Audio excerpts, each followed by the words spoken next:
हिंदी मध्ये एक म्हण आहे, कब बाप मरेगा कब बैल बटेगी. तुम्ही आपला पतंगी उडवून राहिले आणि त्याच्यावर मी प्रतिक्रिया देत बसायचं एवढे धंदे थोडी आहे मला. रोज खोटं बोललं की लोकांना खरं वाटतं असं राहुल गांधींना वाटत असल्यामुळे त्याच त्या गोष्टी ते सातत्याने बोलतात. आपण बघितलं असेल, हा आरोप यापूर्वी त्यांनी लावला. सप्रमाण निवडणूक आयोगाने यापूर्वीच्या निवडणुकात किती वाढले होते त्याच पद्धतीनं आता किती वाढले, सगळं सप्रमाण दिलं. पण रोज खोटं बोलायचं ही एक सवय राहुल गांधींना लागलेली आहे, कारण ते स्वतःच्या मनाला समजवत आहेत.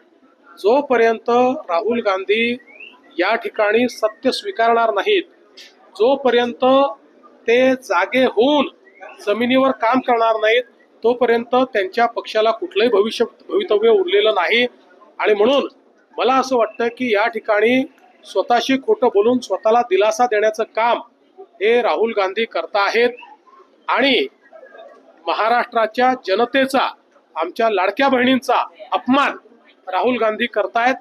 त्यामुळे मला असं वाटतं की त्यांनी जागं झालं पाहिजे. मराठी मतांना एकत्र आणण्यासाठी कुठेतरी राज ठाकरे उद्धव ठाकरे कालच बोललो, रोज थोडी बोलायचं. बिहारच्या निवडणुकीत त्यांनी तुम्हाला हे जेवढा इगरनेस या युती करता माध्यमांमध्ये दिसतोय तेवढा तर दोन भावांमध्ये दिसत नाहीये.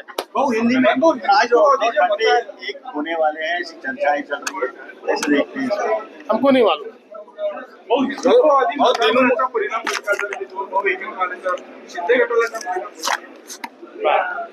हिंदी मध्ये एक म्हण आहे, कब बाप मरेगा कब बैल बटेगी. तुम्ही आपला पतंगी उडवून राहिले आणि त्याच्यावर मी प्रतिक्रिया देत बसायचं एवढे धंदे थोडी आहे मला.